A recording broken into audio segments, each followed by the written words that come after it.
So good afternoon, ladies and gentlemen, guys and girls. I'm coming to you from Sydney. On the other side of my screen is the great Alex Jordan, who many are saying now is the number one real estate agent in Australia. In fact, one of your colleagues, your friends as well, yesterday we had on the podcast Tony O'Doherty, which he had his first day with McGrath, and he spoke about you at that interview, Alex. So welcome, by the way. Thanks, Tom. Great to be with you and the audience. And great to have your seatbelt on there, a man that is making sure we get no social media violations. I'm stationary like you are when you do your videos. We're not moving, but it's on. It's on. Alex, you're looking good, man. Thanks, bro. I think it's the lighting. I'm in the car and the sun's shining and makes me look better. Bit of a tan. Always lighting helps. You've got tan. You are. I mean, I know this has got nothing to do with super teams, but you have got olive skin. Are you originally your heritage is Aussie or from? No, Middle Eastern. I was born in Iran, so I'm Persian. Oh, Persian. Yeah, and moved here when I was 6. So I've been here for almost 40 years. So I am more an Aussie than anything else, but yeah, I've got a Middle Eastern background. Oh, that story of you discharging the mortgage of your parents is even more special. It's got that Persian connection to it, and I've got to tell you, I don't know what it's like with Persians, but I know with I'm of Greek heritage. It was always having the roof over your head and having the home paid off was always seen as a thing. This is our house. You know what I mean? This is our house. Yeah. A strong value, isn't it, Alex, for a lot of people, not just certain cultures, the home, Oh, definitely. I mean, it's your abode, it's your nest, it's where the family is, where you're feeling safe and comfortable. So as an agent, we're privileged to be acting as a middleman in that process. Now, I posted something on Monday, or actually last night, on SQM there. They do their housing bust boom report once a year, and the media was all over it. They're very bullish about Brisbane, very bullish about Brisbane. In fact, let me tell you, Alex. Was it between 9 and 14% next year? Yeah, that's the one. Let me see. Brisbane, between 19 and 14%. If 9 and 14. If there's a rate cut of 25 basis points to 50% basis points, and population growth continues at 500,000 plus, and no new inflationary outbreak, that's what they're predicting. If there is no rate cut, they're still really bullish about Brisbane versus the rest of Australia, and that is +5 to +9 if there is no rate cut, but 9 to 14%. That's data. Anecdotally, how does it feel like someone that, transacts so much real estate in Brisbane? What do you think? I think that's a very bullish and maybe towards the optimistic prediction. From what we're seeing on the front face, the market in Brisbane has shifted to soften in terms of buyer activity, in terms of sentiment, the confidence of buyers, in terms of the ratio of inspections to the number of offers that we receive. So all these metrics have shown, I would say, a softening in our market, not too dissimilar to other capital cities like Sydney, Melbourne, but I think Brisbane's held up better due to migration, due to infrastructure investment like the Olympics, due to relative affordability and lifestyle benefits. Those things have helped. Will we see another 10, 15% growth in terms of capital growth next year? Look, I'm not going to rule anything out. I don't want to speculate around what's ahead because speculation is everyone's going to get it wrong. I don't see the evidence of that currently. If that's the case, then I'm missing it because I'm noticing deals are a little bit harder to put together. Supply is starting to increase as days on market expands. So agents are needing to be higher skilled with aligning price with the market, so making sure they educate their vendors, but also working with buyers more actively. We've had a market for 2 to 3 years of properties selling by themselves, more or less, agents haven't had to do the legwork like they used to in a normal market. And I think it's become habitual. And there's a shift now that agents need to put more effort into buyer management, buyer servicing, vendor education, quality marketing, stand out a little bit, because as supply increases and the buyers have more choice, it's going to be more difficult to put deals together, which I think will continue. I don't see a change in that trend immediately, but I guess time will tell. Okay. So, Alex, today's topic for around 20 minutes, we've got you. We're blessed to have you. I can tell that you're in between appointments. Today's topic is about teams, and you run the Rolls-Royce of teams in real estate, an amazing model where real estate agents feel they want to be aligned to you because you add value to them in many ways: training, leads, helping them do their deals. But for the majority of the people that are watching this here right now, they are way early on the path of teams. In fact, I would say the majority would probably be a single agent about to embark on their first team member. So quickly, what is the advantage of having a team right from the outset? Like, what do you think the advantages an agent of having a team? Thanks, Tommy. I don't think we're any sort of Rolls-Royce standard, to be frank with you. We're probably a Commodore with some nice mag wheels on it at the moment and trying to get to European car status. But team, like for me, I avoided putting on a team member for almost 12 years of my career. Why did I avoid it? Well, I wasn't successful enough. I felt like I didn't have enough business coming in to justify the investment. That was one part. Secondly, I wasn't sure what they would do. What's their role? What are they going to be? A admin role? Would I put them into sales? So there's a little bit of lack of clarity as to what the direction was, and I couldn't afford it because I didn't have enough GCI. Having said that, in hindsight, now that I look back on reflection, if I lived my career again in this industry, I would have put a team member on in year 2 or 3, even if it was financially difficult to do so, because sure, there's an investment required. You've got to pay these people, no doubt. But in my experience now, I can see a very great return on that investment where you'll multiply your money, meaning that if you put someone on for 70 or 80K a year, they should be bringing in more opportunities than that per annum to cover their cost, plus bring you a return. And I didn't get that concept up front because it just felt like an expense, and I didn't see the vision of the growth that they would create. But, since then, I've put on a team member. Probably the first team member I put on was 12 years into my career when I started with McGrath, and I saw that they set up a sort of a business unit that was a bit different, the EBU style of unit, which I wasn't accustomed to. I'd heard about it. And I just took the deep dive and thought, well, hey, let's give this a shot. And it was game changing for me. Like within a few months, I thought, wow, this is something I should have done much earlier. And my first team member, I'm not saying I got this right, but I put someone on that was both admin role and sales support. So they would do contracts, they would do agency agreements, marketing schedules, letterbox drop design, all the marketing that we do in the back end. They would also accompany me at open houses, help with setting up properties for inspections. That was a huge lift in my business immediately.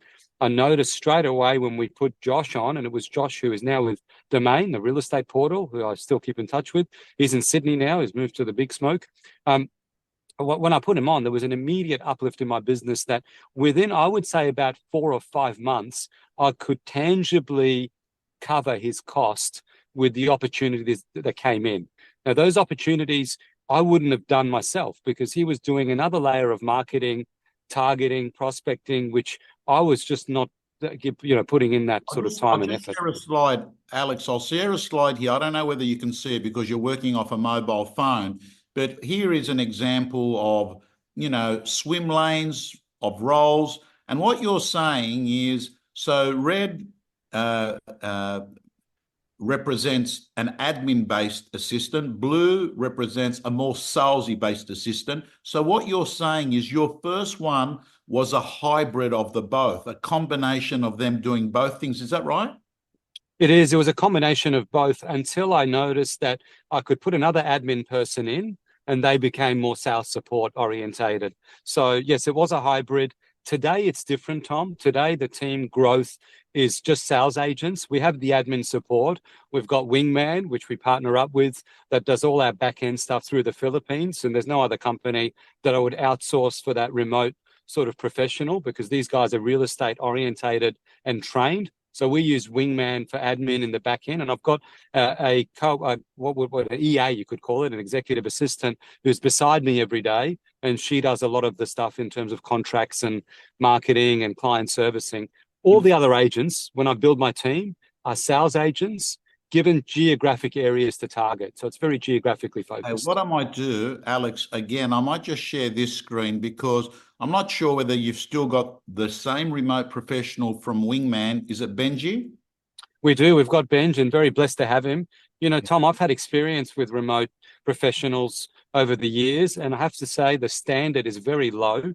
They're not real estate trained, and they mean well. They're really good people, genuine people, humble people. But in terms of effectiveness and return on investment for an agent, you've got to really find a company that is real estate focused, where the people have been trained in the different platforms like the realestate.coms, the domains, the agency agreements, the agent boxes, or whatever CRM you use. They understand the model and the process. And for that reason, that's why we've continued with these guys. So Benj on the screen there is our remote professional. He's a part of my team. He's in my WhatsApp group. He's in all the email trails. He does a lot of the back end that we didn't know we needed him as much until we got him. And we thought, wow, okay, now that we've got him, we can't live without him. I can tell just from these bullet points there that are examples of the tasks that he does for the Alex Jordan team. Straight away, I see that the biggest value he brings is time to you. Time to you and time to the team. And time allows you to then deploy that time to higher dollar productive return of investment activities. I don't know, but sometimes it might mean that you go visit your parents more often, and that's a good thing. It's whatever it is, it gives you time in your life for you to deploy.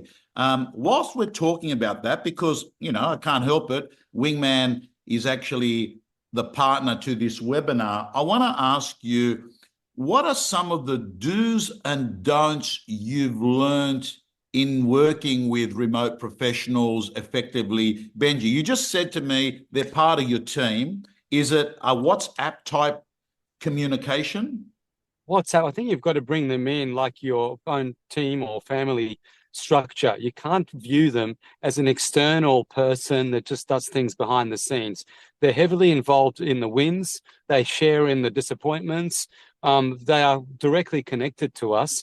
I think one of the, I guess, things that I would be prepared for is when you put a remote professional on, there's a time frame of transition for them to get used to your business structure and setup. No two businesses run the same. You could take Benj and put him in Sydney with a high-performing agent, and they'll have a different CRM, they'll use different platforms, different marketing, different processes. Benj will learn that, but it might take him 6 weeks, 8 weeks to really get a good understanding of the process. So I would say have some patience for the first 1 to 2 months. Allow some time for this person to get an understanding of how you operate. Make sure you give them tasks and they know exactly what their role is. Don't just leave it out in the ether and expect them to do things for you without direction. You need to give them clear direction. This is what we're doing today. Can you please do this tomorrow? Can you do this by the end of the week? And with that system, they're always working behind the scenes. These guys work endless hours. They're there immediately to respond to anything. They can connect with clients as well. If you wanted them to speak to clients or exchange emails, they've got enough professionalism to be able to manage that. But they need direction. I think that's one thing that I've noticed that others lack, is they don't give them much direction. They expect the remote person to come up with their own initiative. And I don't think that's a realistic expectation. I think you need to give them clear path. This is what you would do. This is how you do it. Show them the instructions, give them a checklist, and let them work to a vision, a direct vision. Now, Alex, I'm bringing up one of my metaphors. I love using images to explain things, and I love using models. They help. And in this instance, I'm using martial arts and explaining the various belts that you go up. I've got to come up with a belt for your business because it actually is a lot bigger than what I've got here, because the majority of real estate agents are between 1.5 and 2 or 2 plus. But you'll notice up here, it's all about team development. It's really hard to write big numbers on your own. And yours obviously is a lot more than 2 million, significantly more, significantly more. I want to ask you, do you think you're a better agent or a better leader? Oh, that's a tough question to answer. I think I can improve on both. I'm probably not quite there on either agent or leader. There are things that I've done as a team leader that I look back and question. I've learned from those mistakes, and I'll continue to evolve there. What's the biggest Agent? what do you reckon is the biggest mistake people make in running a team? I don't know if my mistakes would align with others, but I'm a highly analytical person. I'm probably lean on the more critical side. I don't celebrate the wins often enough. I'm always looking for improvement, how we can do things better. And that is a problem in a team structure when your leader needs to give you lots of morale, give you a confidence boost, make you feel good about what you've done. When I look back over the years, I've lacked that as a leader in many aspects, where I've been more looking at this is what we could have done better, rather than, hey, well done, what a great job you've done, hats off to you, mate. I think I need to give them more positive feedback rather than look at how we can improve the business. So that's one thing that I could do better as a leader. Another thing from a team leader point of view is you need to give the team members autonomy and ownership of their own success. It can't be directly linked to everything that you do, because to build this business with scale, these people need to be given tasks that they can do without your involvement. So the way that I structure that is geographically. So every team member is given an area, a suburb, which they have complete ownership of. And it's easy then for me to look at the back-end metrics of how many appraisals, how many listing presentations, how many listings, how many sales. I can sort of see what their performance is just in that area based on the opportunities they're bringing in. So I think giving them some autonomy, ownership, not micromanaging. That's something that belittles people. A micromanager brings down the confidence of the person that's being micromanaged. You've got to give them some free will, that you have trust and confidence in what they do. Ultimately, as a team leader, your job is to bring them in at a lower level and boost them up to be bigger and better than what they were. And if you can create that level of confidence in that person, I think they'll perform well, not just for you, for themselves, for the community. It's a better recipe. So there's probably a couple of things that I would do differently in hindsight. So, Alex, you touched very nicely there about what you said is maybe one of the things I could have done better and I'm mindful of now is catch people doing things right, and not just sort of make it, oh, that's automatically happens. There's no need to actually say, good work, Susan, right? I want to tell you, on the other hand, I sometimes meet real estate agents that have got the opposite problem. They hold it inside them, some criticism, like something is not done right. And the reason I know about it is I might be having a one-on-one with the agent and he'll say, oh, mate, pisses me off. Like, he's done it again. And then I'll say, what do you say when you spoke to him? Oh, mate, I find it difficult to sort of, the opposite is they don't catch people doing things wrong or giving. Interesting. Right? Different for everyone, Tommy. That's interesting. So that's on the flip side. In this industry, I think you've got to become skilled at having hard conversations, and you've got to walk into these conversations, not walk away from them, whether it's with a client, whether it's with a buyer, whether it's with a peer or team member. If someone's having issues that they're not addressing, then it just lingers on. I think there's a fear that sort of relationship is compromised if you mention to them that they're not doing something right. But you can deliver that with the right words, with the right tone, with the right amount of empathy and consideration, that it doesn't get taken the wrong way. I think if you're aggressive about it and you say, hey, Tom, you should do this better, or that's wrong, or that's not, then there's a weird awkwardness about that conversation that people want to avoid. But if it's done with more heart and kindness, and say, look, mate, I'd love to do this better. I just wanted to get your feedback. This is what I think would work really well. What are your thoughts on that? Can I get your view on that? You've got to treat them with equal respect to what you would give yourself. I think when there's a hierarchy system that you become the top dog and everyone everyone else has to bow down, that dynamic will crumble, in my view. No one wants to be belittled or looked down on. So I think you've got to raise them up to say, hey, you've got equal say in this. This is what I think. What do you think? But let's have those hard conversations, because if we don't have the hard conversations today, we're going to have some difficult times tomorrow. Alex, meeting operating rhythms you have with your team members, is there this regular and repeatable sort of catch up, and what is discussed, and how often? So I think we should do team meetings more often. I would recommend people to do them every second week as a very bare minimum. Fortunately, with the structure that I have, we all sit next to each other in the office. So we're there every day, collaborating on things. We'll turn our chairs towards each other probably 5 times a day and say, hey, what about this? Check this out. Have a look at the photo for this house. What should we do here? So there's this constant collaboration in person, but there's also constant communication in WhatsApp. So we've got a WhatsApp group for the team. Everything is shown on there, every sold sign, every listing, everything is there. So everyone can see what's going on. They're a part of the process. We do the WhatsApps for all our listings as well. So every home that we put on the market has a WhatsApp group with both the owners or whoever's involved, husband, wife, myself, the co-agent, the admin person behind the scenes, the marketing person. Everyone's on that one platform. But it's important to have more regular communication. Some team members, if they're working remotely, I would encourage them to meet face-to-face more frequently, because there's a disconnect when you're not all together. I don't find that as effective.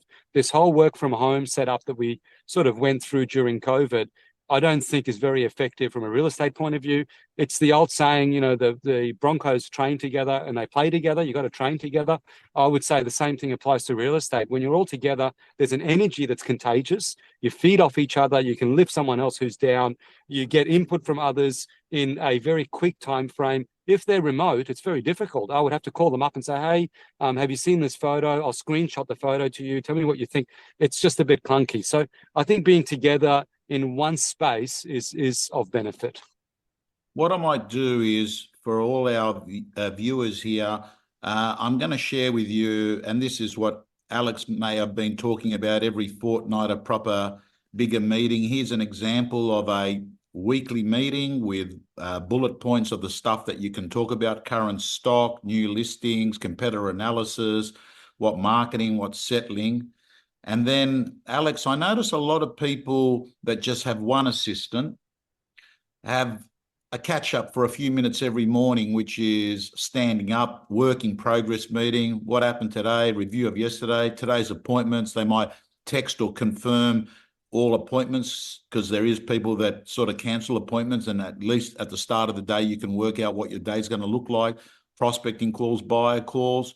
So I'm visualizing you and your team, and then I'm also visualizing you going to listing presentations, you having those conversations with your current vendors.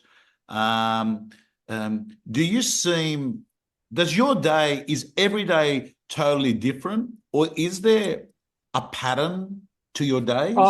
There is a pattern, but it's a pattern that has flexibility built into it. It's a pattern that is opportunity based. If you call me today, Tom, and say, I want to sell my house and I want to meet with you before this Saturday and I want to go to market before the end of the year, and you've got a home that's saleable at a decent price level, then I'll have to change my schedule to meet with you. Because if I miss you, you're going to list with someone else, and I'm going to be doing something that's less dollar productive, which doesn't benefit me or the team. So there is a pattern in our structure of what we prioritize. But each morning I connect with the team members, those that I have appointments with or meetings with. I connect with them and say, hey, we've got an appointment at 11 o'clock today. Just wanted to get your feedback on it. Who's the vendor? What have they said to you? Have you quoted a price? Have they come back to you with any feedback? So I get a bit of clarity there. I don't involve all of them every day because everyone's doing their own thing. So I'll go individually and make those calls. But I think the meetings should be going through your stock. What have you got listed? Where are the offers been? What's the feedback been? What's the seller's expectation? What can we do to improve it? Can we change the photo order on realestate.com and Domain, make it look fresh? Can we adjust the price a little bit and dangle the carrot to other buyers? Can we call through other open house lists for a similar price product and get them through here? So all of these conversations in a collaborative manner are best done physically when you're all together and there's energy and ideas that pop up out of nowhere, which is really hard to do when you're disconnected. So I'd say really important, try and bring it together, work from the one environment if possible. Okay. So, Susan, I might get you in the chat group just to put in the URL for Wingman. Both Alex and I and many agents, including agents that we've had here, use remote professionals. I'm thinking particularly of, well, Tony O'Doherty is one. Michael Coombs is another. And I want to let everyone know that I have been the subject and the scientist by actually being in Manila, Makati. I actually met my remote professional.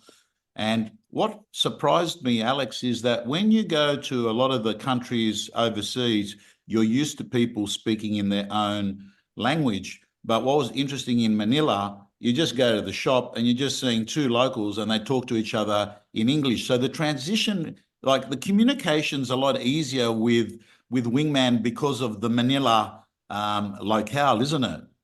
Definitely, Benji's English pretty good? Is Benji's English good? Ben's English is great, and that makes it easy connecting with remote professionals there. If you go and outsource them to India or somewhere else, there's a language barrier. Also, the Philippine accent is a bit American. It's got that American style accent, which I think it's better for the consumer to listen to and connect with.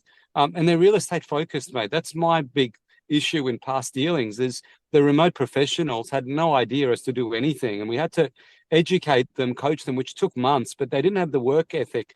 There's a support structure behind these guys of training and coaching where they know exactly what to do. They're very appreciative. They're so grateful for the opportunity that we give them, because in Manila, to get to work, it takes 2 or 3 hours in the morning because the traffic is ridiculous, and it takes them 2 or 3 hours to get home. So they spend 4 hours plus in travel. Well, they can work from home, earn a better living with an income that for us is quite small. I mean, you put a remote professional on, I think you would double, triple your money within the first 6 months. I don't know of a better return on investment than to take the dollar productive stuff yourself and outsource the non-dollar productive stuff, but make sure that it's happening. Because often what agents do is they go dollar productive, but all the other marketing, prospecting stuff gets put to the side. And now there's this peaks and troughs of transactional real estate where they have a good month, now they've got no stock. Now they've got to go list again. Let's go back to non-dollar productive and try and prospect and get the business in the door. When we get it in the door, then we start selling it and we're more dollar productive. But you want to have both arms or both channels running at the same time. And that's where the remote professional would kick in.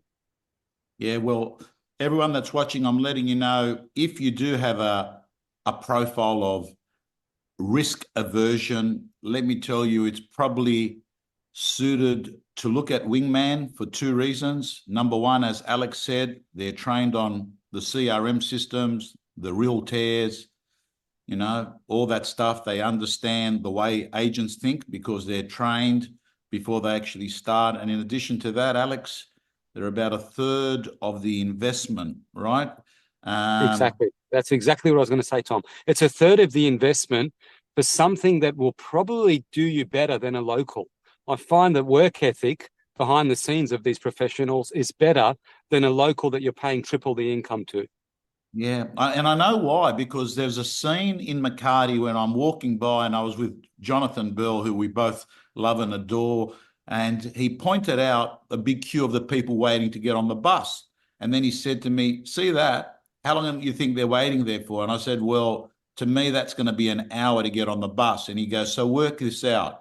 They're going to get on that squash bus, and then that bus is going to go for around 1.5 hours because the traffic there's like, I went to Bikram Yoga was 500 meters away, and I got into this taxi, and it ended up taking me half an hour, and then I walked. But you don't want to walk all the time there because of the heat. But what it is, Alex, is that Wingman allow the staff to actually work from where they are. And they're so grateful, they don't want to lose that opportunity because they're able to feed their families without having to travel 1 to 2 hours either way, 1 hour to get on the bus, that's 6 hours. And then, like, realistically, if that's your travel time, you're not showing as the best version of yourself for 8 hours of work.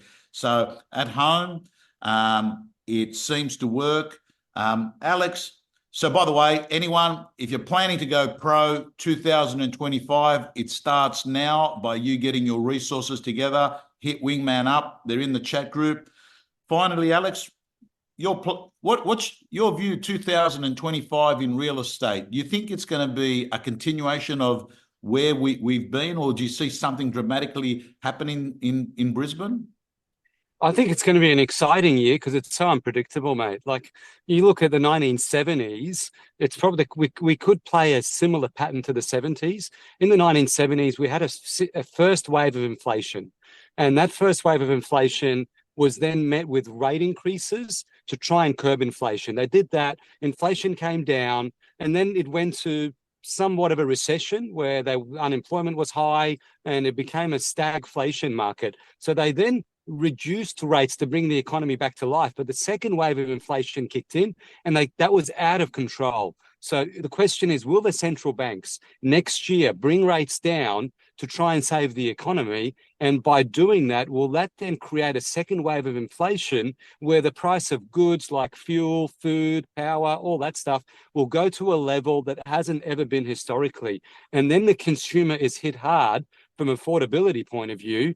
So that's one direction. The other direction is that they've managed inflation well. They have a few rate reductions to sort of incentivize spending and put money back into the system, and everything picks up in that 2 to 3% inflation rate. So it could go two different ways, but I feel there's a bit of risk ahead. There's a change in government next year in the US, and it's quite a big change politically worldwide. I mean, Democrats, Republicans, we could have gone into very different worlds, depending on who won. So I'm curious to see how that plays out. Economically, I don't think it's a bad thing. I think the markets like it. But I do believe there's a bit of turbulence next year. The growth that we've had and coming in from a massive run up and then a softening, buyers' capacity to borrow has been compromised. I don't see a quarter basis point or half basis point reduction solving the problem. And if they have to reduce further, my worry is that inflation kicks in again, and then it's really hard to control that second wave. So next year, I'm not as bullish as the SQM predictions. I think we'll see a fairly flat market for Brisbane, maybe up or down a slight, but I see more softening in Melbourne because of the political decisions that the government made with investment properties and so on. And Sydney probably won't hold up as good as Brisbane because migration is in favour of Brisbane. So I think agents need to sharpen up on our skills, because I don't think we're going to experience the same market as we have in the past few years. I think it's a more challenging market ahead. Yeah, well said. And I have to say, Alex, the weird thing is that even though Sydney and Melbourne has been going through a difficult time in terms of price growth, I've noticed a lot of agents, and I look at a lot of the gym members that I have and I go over their plans with them, they've had really good months the last few months. And that's contrary to what you hear. And the reason is, Alex, think about it. You've either got a market that's got the wind hitting you or the wind supporting you. So it's either good for a buyer or it's good for a seller. But if you're a good real estate agent, if you're an Alex Jordan, Tony O'Doherty, or any of the other, let's call it 5,000 out of the 60,000 good agents, they're the ones that make the money. The market's always going to be good for you, because if you think about this concept, we're a volume-based business, Alex. We would rather have 10 properties with one buyer per property and make 10 sales because we got good skills to bring the buyer and seller together, than to have a booming market. And the reason it's booming is that there's less stock, right? So you've got less volume and you got 10 people on one property. So in that instance, the vendor definitely wins out. They get a better price. The agent wins out very minorly. Yeah, like Alex, you get 2% of it, 1%. It's not much, right? So realistically, you probably want a balanced market, a volume-based market where there's stock out there. And even if it's hard to put a deal, if you can just sharpen up your skills a bit more on pricing and winning the listing without having to lie and give people false hope. And then if you can sort of just develop a bit of a skill set to give people bad news in a positive way, and, put these deals together, you can make a good living in any marketplace. In fact, I would go as far as saying, Alex, that when you've got a booming marketplace that we've seen in Perth, they're all complaining, Tom, there's no stock. We're only getting paid for the listings that we sell. What's the point of having 50,000 buyers for 5 listings, Spot on, mate. And if we are entering into a more normal market where volumes have stabilized, listing volumes are up, it's the opportunity for me next year is for good agents to build their market share. You'll see less agents in the industry as it gets tougher. If it's harder to connect the sale and the buyer and the seller together, you'll see less agents, less competition. That gives opportunity for those that are skilled to stand out and show their value to the consumer. And I think that's a better market to build market share than when things are flying out the door and there's very little supply. So if you look at it from that perspective, next year could be a good year to build your business if you're actively doing this. Alex, what's the plans for the holiday for you and your family, your wife and your beautiful kids? Well, we like Byron, like you like Byron, mate. We visit Byron every so often. It's just our place that we get to chill and wind back. We're going to take a few nights in Sunshine Coast, and then we'll go to Byron in January. But I'm not taking any major time off. I'll be 5 nights in December and 3 nights in Jan. And in between, I won't do open houses between 22nd of December and the 5th or 6th of Jan. But if someone wants to see a home, I'm there and I've got the keys, and I'll take my son out and make a little adventure of it, and we'll show the property, because I can't afford to miss opportunity when the seller is waiting for an outcome and the opportunity's there. Either me or one of my team members will have to see to that. So next year, I want to take more breaks and have more family time. That's the intention. I say that every year, but that's my intention for next year, and focus on things outside of work, health, family, the precious things that you cannot replace or replicate. Yeah. My formula last 2 years, going to be again next year: faith, family, friends.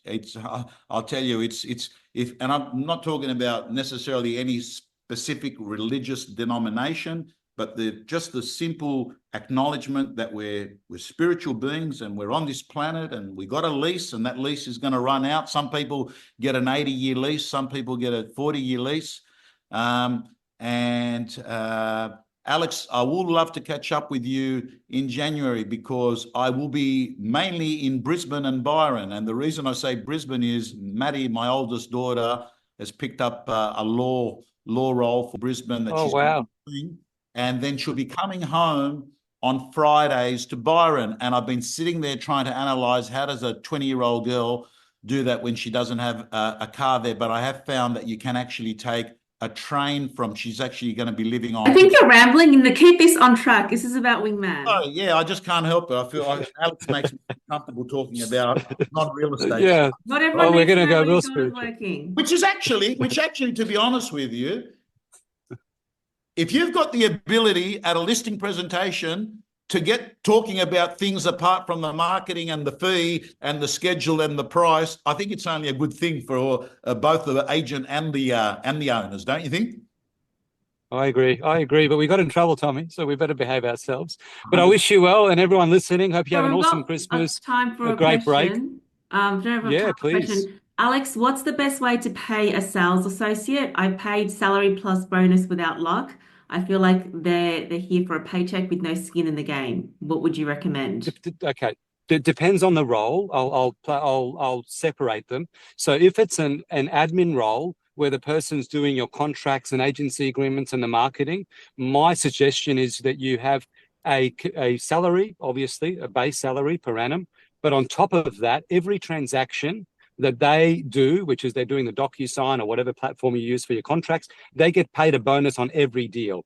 It needs to be every deal, not every month, every quarter, every 6 months, every year. There's not enough incentive for that person when it's a Sunday afternoon or evening to get on their computer and do the work if they don't have a tangible return. So to attach a commission or a fixed fee, I pay $600 per transaction to our support person. And I think it's really vital to have a per transaction commission structure with them, so they have the incentive and drive to go outside of work hours to get these things done. Otherwise, it's not going to work. If it's a sales associate, Well, I would want them to bring in opportunities, number one. At the beginning, though, it's hard because they're green, they don't have the skills. So the way I structure it is I put them on listings with me. So they'll come to the open houses, they'll do the inspections, they'll get the houses ready for sale, and I give them a very small percentage of that. So they'll get a fraction of the commission, which would more than cover them for their debit credit if you structure it that way. So they'll make maybe 60, 80, 100 grand just in those little fractional commissions whilst they get their feet on the ground, learn the process, understand how this operates. And at the same time, I'm designating them a geographic space and saying, you own this suburb and your job is to create opportunities in this area. I want you to target the just listeds, door knock them, invite them to the open house, the just solds, let the neighbours know what's sold, where it's sold, how much it's sold for. If there's a withdrawn listing, contact the owner, door knock them, let's get in the door. Let's work that area and get us in the door. And then the commission split on that is much more generous. So at the beginning, they piggyback with you, come to your inspections, you give them a small fee. And then once they've got some skill, you give them an area, they work on that area, they bring in opportunity, and you have a more generous split in their favour. Beautiful, beautiful. And apart from that, we've just got requests for Alex to be speaking at AREC. Alex knows when I asked him last time that if he wants to speak at AREC, he can speak at AREC, and we would be privileged to have him. He did an incredible job. I'm just remember when I called you last time, you didn't do a straight out talk. It was a Q&A. Yeah. I think you had a spot that was last minute and you wanted me to jump in there. And I said no originally, and then I called you back and said, no, I'll do it. I remember. I'm not as public as what you might think, but if anything I can do, mate, I'm there and willing. Well, all you've got to do, Alex, if you want to, let me know. You can speak at AREC if you want 100%. No dramas. That's very kind. Thank you, guys. Appreciate it. And thanks for all the support from the audience as well. Very grateful. All righty. So without further ado, Susan, I might just get you thumbs up. Love hearts coming. Of course they are. He's great to listen. That's for you, Tommy. Great to listen to. Yeah, well, no, I think they're for you. I'll take them. It's okay. See, it's Susan. The reason I know for you is I never get Susan. I never get those when I'm on my own. Look at him flying. Hey, listen, everyone, do me a favor. Smash that button. That's a great. It's one person, Tommy. It's just one person. Smash him. I just want to see all those. Smash Susan. Get that up on Insta. That's got a good look. That's like the poker machines where you're getting free spins. It's just good. I don't know what it means, but it's good. There's a laugh. Very kind. Pleasure to be with you, everyone. Thank you, Tommy. Thanks, Susan. Shout out to Wingman. See you next time.